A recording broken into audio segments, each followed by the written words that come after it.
Mama, do I got one for you today, people? Okay, listen. First things first, right off the rip, I'm gonna throw in a spoiler alert right here off the rip. We are talking about the Five Nights at Freddy's movie. I just got back from it. Literally just watched it about 3 hours ago. Just left the theater, and it's good. It's good. There's really not much more to say about it. It is very, very good. It won't be a long video for the fact that there's really nothing to critique. I just have questions for anyone who is more familiar with the Fnaf series or conspiracies than I am. So we'll start with the basics. It's going to be a spoiler. I'll basically give you like a movie summary of it, but it's good. It's good. The summary is going to be ass, but the movie was really good. Highly recommend to go see it. So first we started off with Michael. We start off with Mike doing his thing, going through what he needs to do. He's got a security job at a mall, gets into a fight with someone, and then we meet Matthew Lillard, who is his career guide to gotta get him another job. He doesn't want to give him a job, doesn't want to do nothing with him, but then he recognizes his name Michael and then his last name. And within his last name, he immediately flicks a switch and says, "Look, I got a job for you. Call me if you need it." It's at Five Nights at Freddy's, night shift. Really needs someone that has a high turnaround rate. So from there, we get our first glimpse of what's going to happen, kind of like what's going to marinate within everything.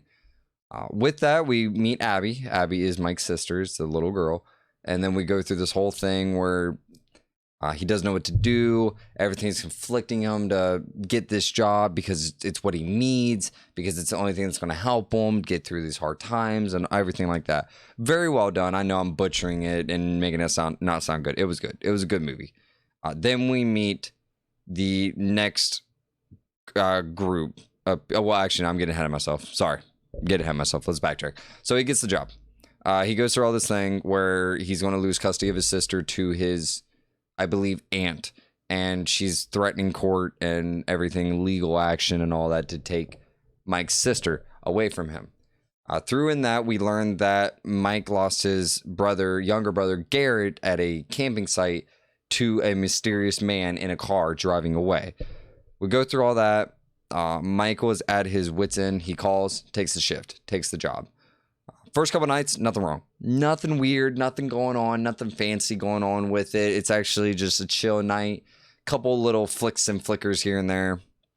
But Michael falls asleep on the job. This is where we get introduced to the dream theory of where he jumps in this flashback reoccurrence of his little brother being taken away. But now you have all the kids that are trapped in the animatronics. And obviously they're all wearing a brown shirt, red shirt, yellow shirt, blue shirt, to represent all the, Freddy, Chica, Foxy, and Bonnie, to represent them all. So now you're in this like, okay, wait a minute. How can he see these spirits? That's where I got confused. That's where the dream theory threw me for a loop, because I got confused. How can he see these spirits? Like, how are they here?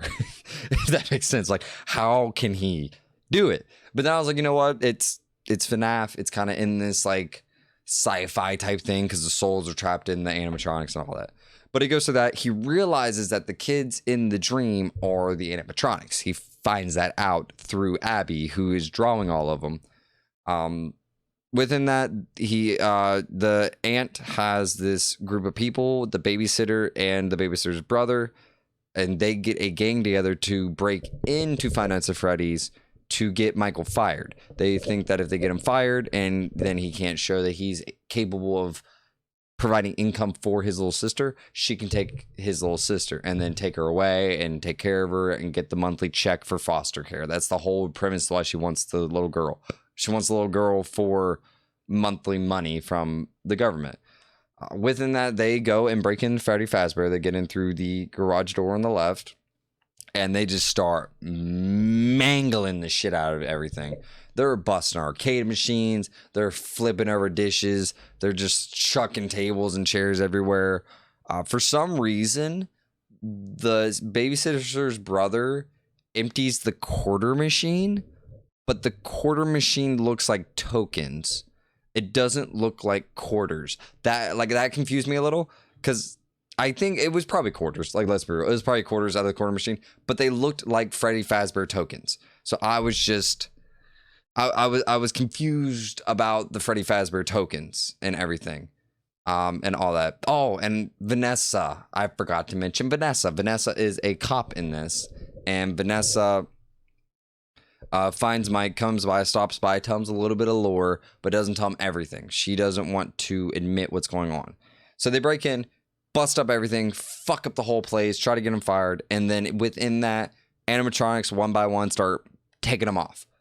They take off the babysitter's friend, and then the babysitter's brother, and then the babysitter. The babysitter becomes the bite of 87. It's kind of like a little Easter egg in there for you, because they don't hold back in this movie. Let me preface that they do not hold back in this movie. Freddy literally chomps, and the babysitter gets cut in half, like straight chomp with his mouth, and her legs fall off. They do not care in this movie. That was baffling for me. I was locked into this movie. I didn't look anywhere. I didn't look at my friends. I didn't look to my left, my right. I didn't even eat my popcorn. I was too invested within the movie to touch my popcorn. I drank my slushie though. Can't waste my slushie. But I was so invested in everything going on. So all that happened. Sister got chopped in half. Brother got Bonnie. Bonnie got the brother, slapped him around, and then Chica's cupcake took over the babysitter's friend. They're all dead, deceased, gone, deleted from this earth. Vanessa, the cop, comes to Mike and says, hey, what the fuck happened? I have 3 bodies.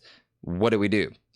Mike takes her out, explains the dreams, explains that he has these dreams, and that Abby's drawing these dreams, and that he can see his brother, and he's just trying to chase and find out who did it.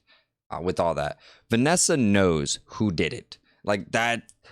It pissed me off so bad. Vanessa knows who took Mike's little brother.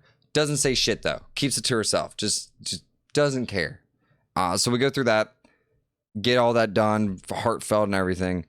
With the babysitter being dead, now Mike has to bring Abby to the restaurant because he can't find a babysitter. She won't pick up. And he's like, oh God, what am I going to do? Oh, you know what? Bring your kid to work day. Pack up, get your shit. We out. Takes her. Builds her little fort, says, do not move. You're done. Stay. Lockdown. And then Mike wants to take his sleeping pills so he can go back into Dream World and find out what the fuck is going on. Try to talk to these spirits, I'm assuming is what they are, but talk to the kids in his dream to see what he can do differently with that. Within that, he's sleeping, talking to the kid. They're just conversating, trying to figure it out, and he hears screaming. The screaming is Abby playing with Freddy, Bonnie, Chica, and Foxy. She's playing with them like they're toys. Mike runs out, sees what the hell's wrong, and they're tickling her to death. Like she literally says, sorry, they kept tickling me to death. So then this is kind of where I got confused with Freddy and all them, because they look happy. I never thought I'd see the animatronics happy, but they look happy that Abby's there, which I know why, but it was weird to see robots like this because the games look calm. It was weird to see them look calm and friendly and not killing anyone. They were genuinely playing with Abby. Like they were tickling her and playing with her. And then Mike walks up and he's just like, what the fuck is going on? Because he has no fucking idea what the hell is going on. And just animatronics just sit there. He thinks it's all big gag, and then they just look at each other, and then they start moving. Freddy like gestures him to come over. Bonnie's high-fiving them. They're grabbing beer in the back. It's like a Tuesday night. They're just chilling out like boys. No, it was weird. So that all happens. Abby explains what the hell's going on. Vanessa comes in and tells him like, hey, or no. Abby does that. Mike gets her, and then they go home. He says, look, you're crazy. You're delusional. You're fucking talking to animals, or like animatronic animals, and you got an imaginary friend that I can't see, and like this is just fucked. Like the whole situation is fucked. Takes her home, calls it a fucking day. Come back the next day because obviously they can't find a babysitter again. This time though, Vanessa's already there. He shows up. Vanessa's already there. He walks in. Vanessa's just like, yo, what up? Abby immediately runs to animatronics and says, hi, guys. They light up like a fucking Christmas tree and just start moving around and like hugging her and high-fiving her and shit. And Vanessa's just chilling. Vanessa's just fucking chilling. Like it's a Thursday afternoon and she's throwing a broski back with her father. It was just weird. It was genuinely weird to see that happen because it's just not something I ever saw happen. But sorry, getting a little heated over that one. That was the part that that was the only part I got a little heated. With that, Abby starts drawing up a fort and says that we need to build a big fort. And I thought they meant a fort outside. Like I thought that the animatronics were going to build like a fort outside, hunker down, and like get ready for the zombie apocalypse. Like we can't let no one know we're in here. They're coming for us. FBI's in here. Put up a fort outside and get your guns. Like I thought that's what was going to happen in my noodle. No, they wanted to build a pillow fort. Vanessa immediately, without question, just goes, you know what? We can do that. Grab the tables, grab the chairs, do all this. So there's like a fucking montage of animatronics lifting up tables, flipping chairs over, moving shit around. Bonnie throws her hands up, or Bonnie throws his hands up, or I don't know, and falls back. And when they ask if he's okay, he curls his little fingers and does a thumbs up. It was funny. Not gonna lie to you. It was funny. But it was what the hell? Like, what the hell are we doing? Like, why is this happening right now? It was just weird. Ugh. They did all that, got it all done, built the fort and everything. Vanessa goes in the back to get the tabletop to throw it over, which she knows there's one back there. Somehow she knows where all this shit is, and like all this shit's happening. Mike goes back with her just to find out what's going on, get a vibe, let Abby talk to the animatronics to see if they know anything about the dreams, because Mike found out that it was the spirits in his dream are the animatronics. He found out like they were one. So he told Abby, like, hey, ask them if they know who the driver was or if they can help. I'll go help Vanessa. Does it, goes in there. They find another animatronic on the ground that is spring-loaded, which is your little Easter egg for the spring trap, because they find a spring-loaded animatronic, an older one. Vanessa does save him, but gets very, very, very fucking pissed off when Mike says he's using Abby to figure out where Garrett is, his little brother. She gets very pissed off. A lot of tension there. They break the tension, and then basically the end of the day happens. Vanessa threatens to shoot Mike if he brings Abby back to the Freddy Fazbear Pizzeria. Go home. They wake up the next day. And then Mike had to call his aunt, who he doesn't like, no one likes him, to babysit Abby because he can't bring him back. He's going to get shot. So, can't do that. With that, Abby wakes up, looks at Mike and says, I hate you. I don't want you here anymore. And runs in a room, scrapes his face off every drawing and painting and all that fucking hoopla foofa. Mike goes to the animatronic. So Mike goes to work without Abby. Because, yeah, he goes to sleep, knocks out. Oh, just straight knocks out, dude. Like, it hurt my neck to watch him pass out. You ever had your dad fall asleep on that, like, recliner? But there's not like this part here. It's just his whole neck's back. It hurt my neck to watch because I just couldn't. Whoever can sleep like that, you are a blessing to yourself. Oh, excuse me. Could not be me. That popcorn's coming back up. But he goes there. He meets Foxy, Bonnie, and all of them. Gets fucking all fucked up and everything. Somehow, I don't know how. I know a lot of things are weird in this movie. I know I've said that. This was weird. Somehow, in the fucking universe, Freddy got to Mike's house. Freddy got from the Fazbear Pizzeria to Mike's house. You could write a how Freddy got to the house for the dumbest people in the world. Make a book. First off, not reading the book. You could put it on a one sentence. You could tell me one sentence on how to do it. I still wouldn't understand. I still wouldn't understand how it happened. Because this thing has to weigh like a ton. If nothing else, 500 pounds at least. You're not convincing me that it got there. No one looked at it and was like, oh, I guess the Fazbear Pizzeria opened back up. No, you're not doing that shit to me. It's not happening today, Junior. But, going off on a tangent there. Freddy gets to their house, persuades Abby to come back to the pizzeria and all that. Foxy and all them fucked up Mike, and Vanessa came and saved him, patched them all up. Vanessa finally says, you know what? My titties are out. Here's the whole confession. Here's the whole shebang, shadoodle, and shadonkle. The Springtrap is her dad. Her dad owns a pizzeria. Her dad stole Garrett. Her dad had her in it. Her dad killed all the kids, put them in the animatronics. Her dad is the one that plays the soul. Her dad's William Afton. William Afton. Her dad is William Afton. Shocker to me. Her dad is William Afton. Okay. Sorry. I just want to say that again. Just so you process.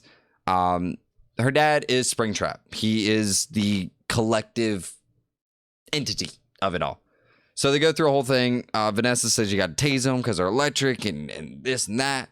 So she tells them exactly how to get there. She won't go because she says it won't be bad. She'll be no use to them because her dad is Springtrap, and I guess she knows Springtrap will be there. So it's just no, can't be there, can't do it. Not me, not today.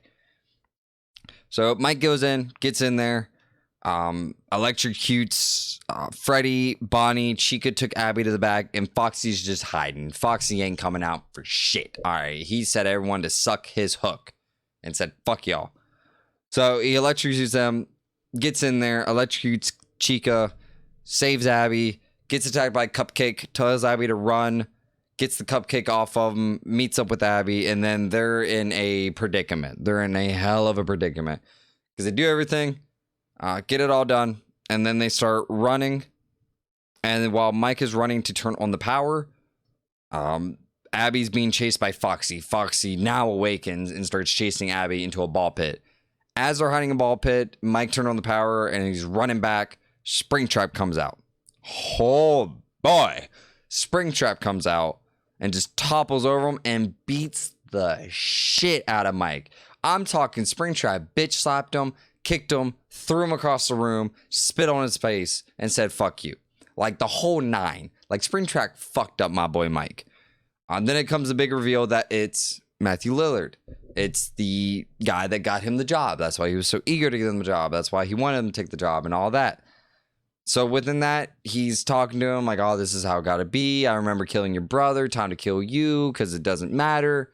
And as he does it, Vanessa comes out and saves the day with her police pistol. And within all that, they battle pursues to get everyone together. Abby has to draw pictures showing that William Afton is the reason that they're dead, and like letting the kids know like, hey, this man killed you. This man right here is the one that killed all you. So that happens. They get out of there. Vanessa gets stabbed. They're out. They're gone. The animatronics beat the shit out of Springtrap, and then the machine starts breaking into him. It starts spring locking into William Afton. Like the springs go in his chest. The hands lock up. He puts on the mask and he says, I always come back. Put on the helmet and it snaps shut on him. Like brutal shit, dude. There should have been more blood, but it was brutal shit. Do all that. Mike gets home. It's a better day. Everything's fine. Everything's good. You know, we're chilling. The whole day's done with. Fuck all that. And they're good to go. But then it cuts to the Springtrap being in the kitchen, just laying down in like the way he did in the game, like laying down twitching because he's like can't move, so he's trying to move his body. And as he raises up his hand to the door, Chica shuts the door in front of him, and that was like your game scene where it shuts, it's done, it's over. Now we're cutting to like a peaceful day and everything like that. Great movie. I want to specify that more than I can right now. Impeccable fucking movie. I personally want to see it again. It's on Peacock, by the way. Don't go to the movie theater if you don't want to. It's on Peacock. Just rent it on Peacock. It's cheaper. It's better. It's more relaxing. You can stay at home and fucking watch it. It's on Peacock. But it is on Peacock. So go see it. Highly recommend. Very, very good. Better than I fucking expected. It was so much better than I expected because I did not expect much. I was not thinking this was going to be a good movie. A lot of people were joshing it before it even happened. A lot of people were saying that was bad before it even started. It was so good. I'm so ready for the next one. And I am going to be in there in the premiere, just like I was today. I'm going to be in the premiere, top row seat, locked in, not caring about the world, just locked into the movie. Oh my God. If you haven't seen this movie, go see this movie. But that's it for me, guys. I just want to get on here. I wanted to be one of the first people, reviewing it, talking about it. I'm sure there's other reviews out there because I went to a late show and I did say a lot. I basically summarized the whole movie step by step. I know I said a lot. I'm sorry if this video is kind of lengthy. I'm still working on getting the groove down. But that's about it, guys. If you liked what you saw, please like, subscribe, and turn on the bell notifications so you know when I post. If you guys want, you can come see me on Twitch. I'm on Twitch Monday, Wednesday, and Thursday, 7 p.m. to 10 p.m. It is Daffy Step. No underscore, no nothing, just Daffy Step. Normal handle. You guys can go watch me on Twitch every Monday, Wednesday, and Thursday. Monday nights is single player. Wednesday nights horror night. Thursday nights are multiplayer. I hope to see you there. I hope to check you out. I hope everything goes good. You guys take it easy now.